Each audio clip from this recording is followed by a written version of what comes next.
One television station. From CBS News Convention Headquarters in Miami Beach, this is the CBS Evening News with Walter Cronkite and Charles Collingwood in New York. And in Miami Beach, Eric Severide, Daniel Shore, Ike Pappas, Bill Plant in Milwaukee, and Robert Pierpoint at the White House. Good evening. There was another hijacking today. This time it was a United Airlines jet in Reno, Nevada, and one of the more bizarre hijackings yet. Passengers were boarding when a middle-aged man rode up on a bicycle, a ski mask over his face, and a rifle slung across the handlebars. That, needless to say, roused some suspicion, soon confirmed. Leaving passengers behind, but taking his bike with him, the hijacker ordered the plane to Vancouver, British Columbia. There, the hijacker's demands were made clear. He said he wanted $2 million to help children crippled by the war in Vietnam. He also wanted 3 Tommy guns, 3 pistols, 3 holsters, 8 baby diapers, a nylon rope, 3 flashlights, 20 boxes of sleeping pills, handcuffs, cigarettes, sandwiches, and smelling salts. He also demanded that airline officials read a political statement outlining a conspiracy to blow up United planes until the war in Vietnam is ended. We have selected this airline as a major contributor to the war effort based on profits and greed. We intend to reverse your course by destruction of this aircraft and others of your fleet unless you cooperate. The hijacker had demanded part of his ransom in gold. He got that in Vancouver, then flew on to Seattle, Washington, where officials said they had the rest of the ransom in cash waiting to be picked up. He is still on the ground there. Preparations for a long flight somewhere else, the final destination not yet known. A bra this sheer when you're built like me? I'll try it, but I don't see how it supports. Introducing the No Visible Means of Support bra. New, feminine, and so fashionably sheer and light you'd never believe it supports. But built right into both the sheer and sheer lace styles are the famous Playtex support features. You feel just as good as you look in the No Visible Means of Support bra. It's for people who suffer from arthritis minor pain. Arthritis, strength, bufferin. 5 grains more pain reliever in each 2-tablet dose than 2 regular aspirin. Specially formulated. In the first minutes, it speeds 100% more pain reliever on the way to where you hurt. Relief of minor pain and its stiffness, though temporary, lasts for hours. Arthritis, strength, bufferin. More pain reliever in a special formulation. Political activity slowed noticeably and security began to tighten here in Miami Beach on the last weekend before the Republican National Convention. The major development was a call from Republican platform writers to disaffected Democrats to rally to President Nixon's support. The preamble of the platform to be presented to the delegates asserts that the Democratic Party, quote, has been seized by a radical clique which scorns our nation's past and would blight her future. It adds, together let us reject the new left prescription for folly. More from Daniel Shore. It was only last night when they finally received the closely guarded White House-approved draft that the 108 official platform writers came fully to grips with the 1972 Republican program. By this evening, they had completed the preamble and foreign policy section, going down the line with President Nixon on defense and Vietnam, and saying that the Democrats are bemused with surrender. But on amnesty, the committee was tougher than the administration.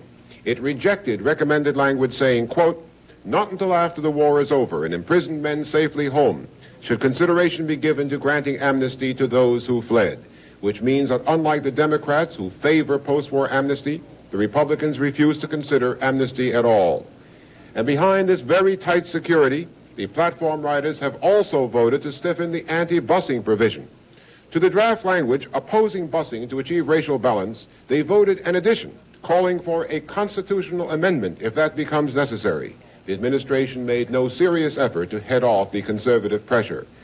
Committee sentiment generally to the right of the administration was also evidenced in tentative but tough language on welfare, opposing the use of, quote, hard-earned tax dollars to support those who can work but choose not to and who believe that the world owes them a living, unquote.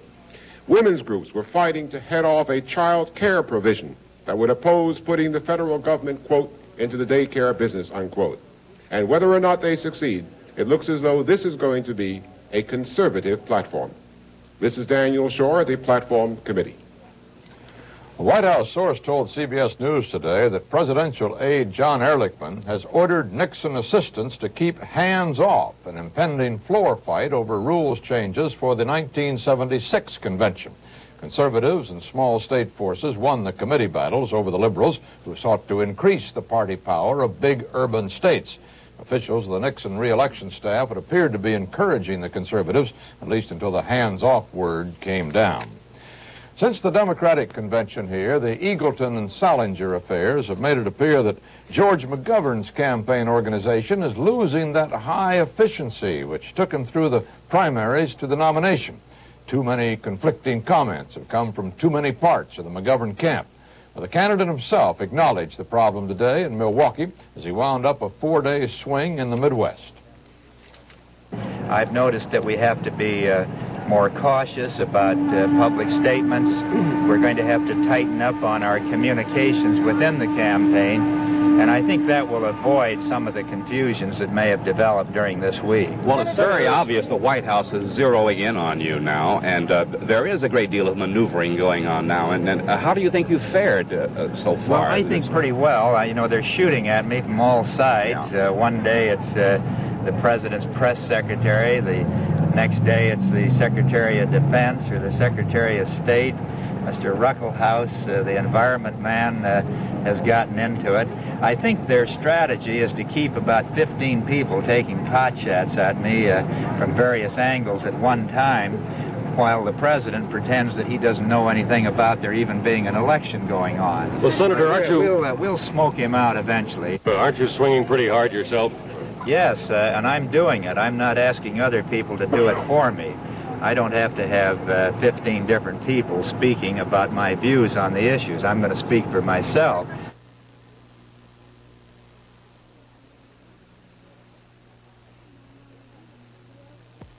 My mommy doesn't feel good. She has a tummy ache. I have peanuts to feed the elephants. I hope my mommy feels all better. Pepto-Bismol's good no matter what upsets your stomach. It acts to coat your stomach wall and help keep the irritation away from it. It's a kind of protective coating between the upset and the stomach. Pepto-Bismol's good to have when somebody's waiting for you. Howdy, I'm Steve Allen with good news from Datsun. For every test drive between now and October 15, a tree will be planted by the U.S. Forest Service in a national forest. It's no ordinary program, but Datsun is no ordinary car. All the no-cost extras make the Datsun 510 and the 1200 outstanding values. Drive a Datsun. Plant a tree. Take a test drive and find out about Datsun's value. Get a free Ansel Adams nature poster, too. Offer good at all participating dealers. There's not much controversy foreseeable for the floor of this Republican convention, but the scene outside this hall may be something else. Ike Pappas reports.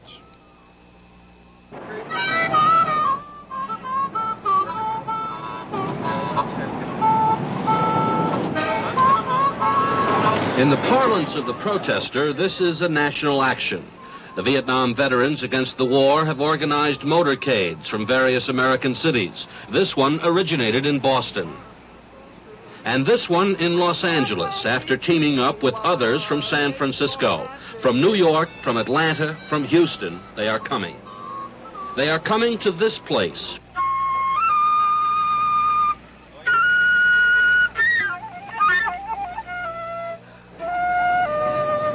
What do you want to hear him do, cry? Flamingo Park on the south side of Miami Beach. The protesters call this the land, the liberated land of Miami Beach. From here will spring 3 days of demonstrations aimed against the Republican Party and the Nixon administration.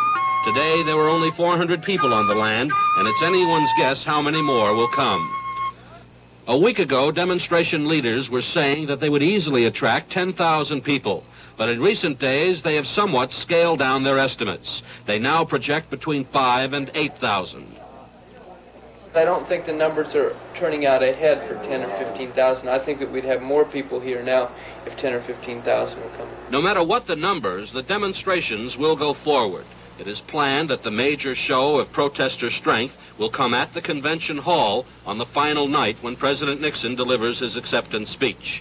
Demonstrators will sit in at major intersections near the hall, while roving bands of other demonstrators move through the streets many blocks from the hall, splitting police attention. The objective of this exercise will be to make it difficult for delegates to reach the convention hall, delaying the final session.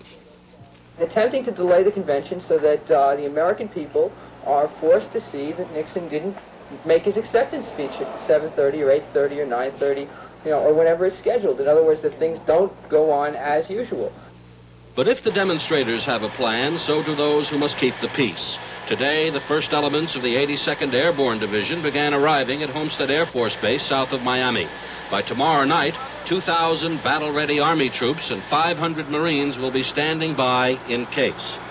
But before federal troops are called in, police and the National Guard will be employed to keep control. Miami Beach Police Chief Rocky Pomerantz, who kept things cool during the Democratic convention, is again in charge of maintaining order. He has been working with the protesters, attempting to accommodate them within the limits of security, but he will not say much about his convention week moves. Well, if these intersections are blocked, the buses can't get through, the delegates are stopped, and so forth, what happens? What do you do? Well, at the risk of sounding like double talk, we're going to respond to the exigencies of the moment as it is required. It does sound like double talk. It sure does. What is it? What does that mean? And the reason for it is very simple. We're not about to divulge our reaction to any given situation because the situation may vary from location to location, and I just don't think that we want to reveal how we're going to handle it. Plans for the demonstrations are at the center of a heated dispute between the coalition of protest groups, which drew them up, and the militant Zippy faction, which is so radical it considers Yippie leaders Jerry Rubin and Abby Hoffman part of the establishment. The Zippies indicate they will not go along with the complete scenario for demonstrations. The Zippies have been staging their own demonstrations in defiance of the coalition and have been drawing the attention of newsmen, all of which concerns the protest leaders. But I don't think, that the Zippies are like the major force down here. Yet tonight, the national television got the impression that the Zippies is like a major group, and the big question is, will the Zippies disrupt? And so the coalition, which has been planning demonstrations for months, is now in danger of losing control of the situation. Like the Nixon administration, it is having problems with radicals.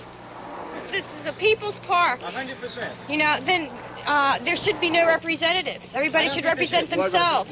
All we're asking is that everybody here decide who they want to talk for them, just to appoint speakers. We should have people talk for themselves. No.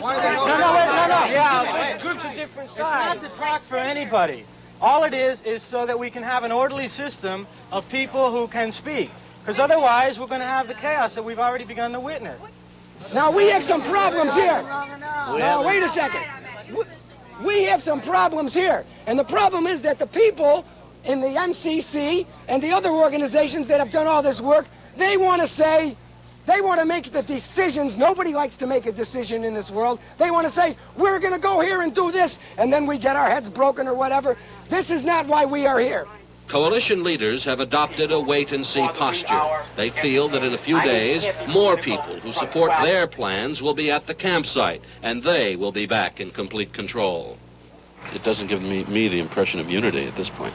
Well, if we have 10,000 political people down here on Sunday or Monday, 5 disruptors won't be able to do anything. If we get a lot of people who are into a do-your-own thing, who aren't very serious about their politics, yeah, we may be in big trouble, but we won't know till Sunday or Monday. The overall purpose of the planned nonviolent demonstrations will be to protest the continued bombing of North Vietnam. Particularly what the protesters charge is the bombing of dikes along the Red River. By Sunday night, protest leaders will know whether they have the strength and numbers to make their point. Ike Pappas, CBS News, Miami Beach.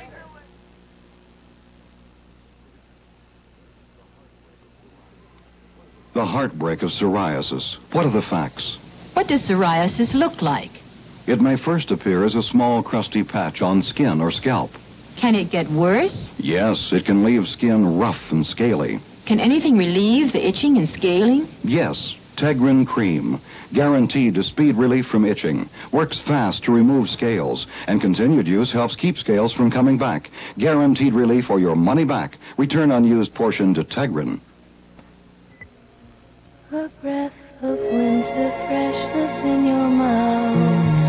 A breath of winter whiteness in your smile. It's McLean's, two minty flavors. It's McLean's, two frosty flavors. It's a brand new frosty feeling. It's the natural whiteness showing. It's McLean's. In Vietnam today, enemy gunners shelled Da Nang in what was described as the biggest rocket attack of the year on the big Allied air base. 1 American airman was killed and 21 others wounded in the 43 rocket barrage. The shelling also spilled over into residential areas, killing 28 South Vietnamese civilians. 2 U.S. aircraft were destroyed, 2 others badly damaged in the assault. The U.S. command has disclosed that in the past 45 days, there have been 7 mistake bombings by American planes. The command said 25 South Vietnamese soldiers were killed in these misdirected strikes and another 55 wounded. Henry Kissinger flew to Tokyo from Saigon today for a brief meeting with Japanese leaders on political and economic problems. There's still no word on the specifics covered in his talks with South Vietnam's President Thieu, and the official communique released today offers nothing in the way of hints. But in Washington, Marvin Kalb reports that on the basis of this week's editorials in Hanoi newspapers, State Department officials have reluctantly concluded that North Vietnam remains as inflexible as ever and persists in its present course without compromise. The 5-year agreement between the United States and the Soviet Union to freeze certain categories of nuclear weapons was passed overwhelmingly by the House today. Although the vote was 329 to 7, some congressmen who voted approval expressed reservations. Representative Roman Puchinsky of Illinois put it this way: if we're wrong on this treaty, we're not going to be around to know about it. I pray that this is not going to be a nuclear Yalta. Approval of the treaty has been stalled in the Senate largely by Senator Henry Jackson's efforts to attach reservations to it. The White House showdown with the auto industry over proposed price increases today brought a word from the Price Commission that it will hold public hearings on all such requests September 12th. The Commission also has set aside the rest of September for receiving comments on those hearings. More on the decision from Robert Pierpoint. The effect of that decision is to freeze prices on new cars until at least well into October, including prices on the 73 models that will be introduced next month. So far, Chrysler and American Motors are standing firm on their requests for increases, while General Motors has scaled down its request from the original $90 to $59. Ford has until Monday to make up its mind, but Donald Rumsfeld, the director of the President's Cost of Living Council, applied more pressure this morning in hopes Ford would withdraw its request altogether. The current saying, I guess, in the automobile industry is that Ford has a better idea. I'm hopeful that in the remaining days between now and their response that we'll find that to be the case. Rumsfeld was asked about Ralph Nader's charge that the price increases would be granted after the election. My Lord, this is the President of the United States who, for the first time in the history of this country, put on wage price controls in peacetime. My concern is and the President's concern in this interest, is the problem of inflation. And the problem of inflation doesn't have anything to do whatsoever with dates in early part of November. Despite Rumsfeld's disclaimer, there is a suspicion within the auto industry that no decision on price increases will come until after the election. And even if the Price Commission grants increases before then, President Nixon will get some voter credit for trying to keep car prices down. Robert Pierpoint, CBS News at the White House. The House-passed version of anti-busing legislation went to the Senate today, but the chances are that it will not be voted on soon. Democratic leadership in the Senate says that the schedule of that body is too crowded for prompt action. The Moroccan Air Force is under arrest tonight. Not all of it exactly, but hundreds of airmen throughout the country were taken into custody today as the government began its interrogation of the pilots involved in Wednesday's assassination attempt on King Hassan. One man who can't be questioned is General Mohammed Oufkir, Morocco's defense minister and the trusted guardian of King Hassan. Oufkir reportedly committed suicide yesterday, and at first it was said that he had done so out of remorse because he had failed to protect the king properly. But today it came out that Oufkir's remorse was of a different kind. He was apparently the leader of the bungled attempt to kill Hassan. The possibility of a walkout by some black members of the U.S. Olympic team was raised in Munich today, only 8 days before the Olympic Games are to get underway. Black athletes issued a statement today supporting the stand of a number of African nations which have threatened to boycott the Olympics if segregationist Rhodesia is permitted to participate. The 15th game in the World Chess Championship match ended in a draw today. Bobby Fischer thus keeps his 3-point lead over champion Boris Spassky. It's now 9 points to 6. With 9 possible games yet to go, Fischer needs only 3.5 more points to become the new champion. The averages were up today on the New York Stock Exchange. Volume was up 16,150,000 shares. The average price per share gained 18 cents on the New York Exchange, 4 cents on the American. You hear a lot these days about the government stepping in and forcing businesses to advertise more honestly. Today there was a story that the Federal Trade Commission has decided to force the sugar industry to spend a lot of money in ads correcting some previous claims that eating sugar helps you lose weight. We got a hold of that new ad to see just how tough the government was going to be on the sugar industry. To avoid suspense, you won't be seeing any headlines saying that sugar makes you fat. What the FTC-approved ads do say, among other things, is that sugar is a good and useful food, the best-tasting carbohydrate, quote, a food you enjoy. The new ads go on to say that because sugar absorbs into the bloodstream quickly, it helps you bounce back, and that good natural sweetness gives you a sense of satisfaction and well-being, quote, a nice little psychological lift. As for the original complaint, we should point out the new ads do say that sugar, the new ads do not say that sugar is thinning, although it quickly adds that it isn't fattening either, because no food in and of itself is fattening. Without any opposition, the Senate today passed a bill to switch America to the metric system of counting and measuring over the next 10 years. The bill now goes to the House. The Commerce Department recommended the switch last year. Under the proposal, the government would first make the conversion from inches and pounds and quarts to meters and kilograms and liters. Industry would be encouraged to follow, but there would be no compulsion.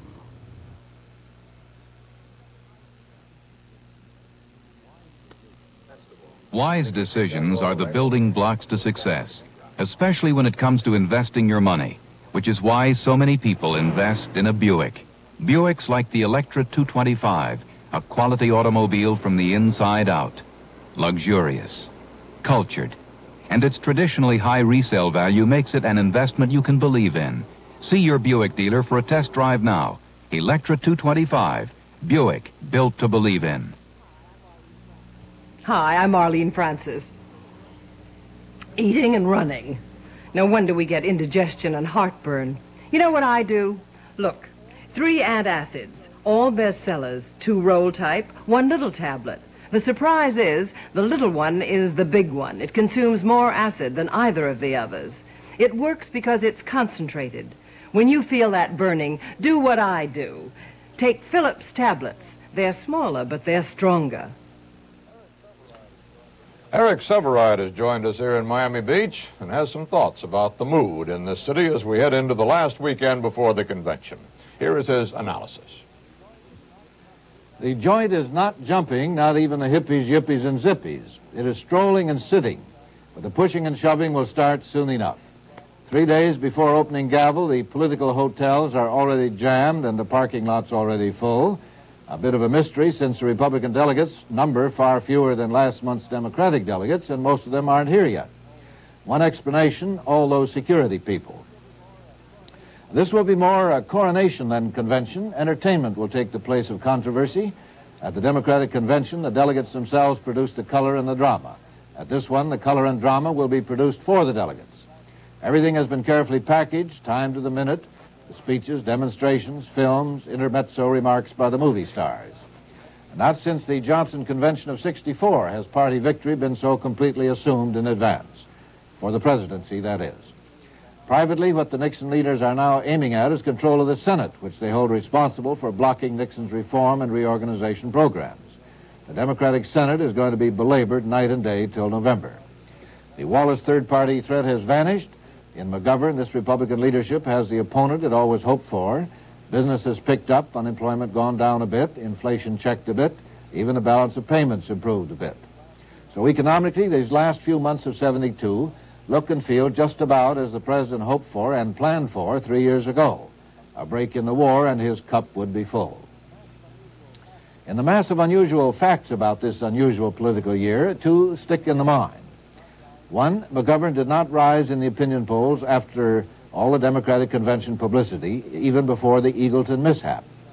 And two, today's Gallup poll indicates that almost as many Americans now associate the Republican Party with prosperity as associate the Democratic Party. If that means that the ghost of Hoover and Depression has finally been laid, then the Republican Party has entered a new era.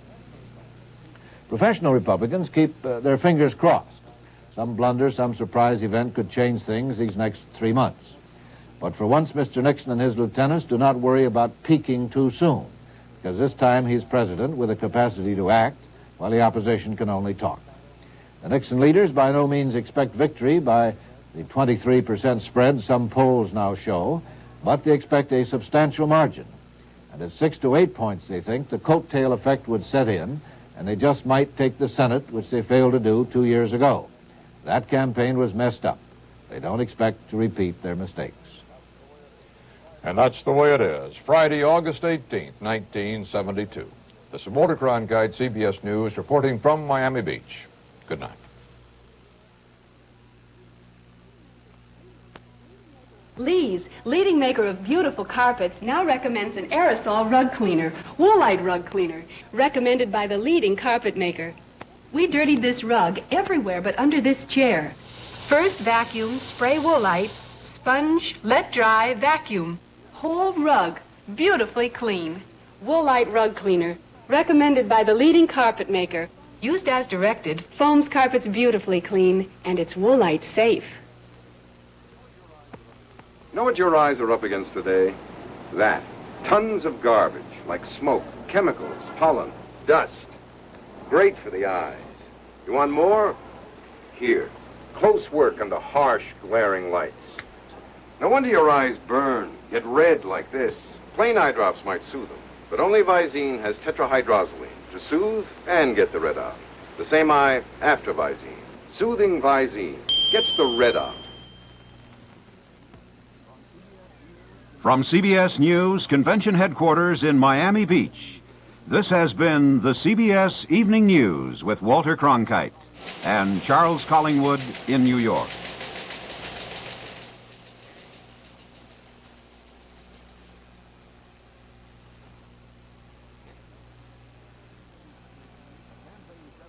A Campaign 72 special report. What's going to happen in Miami? Sunday at 6, 5 Central on CBS.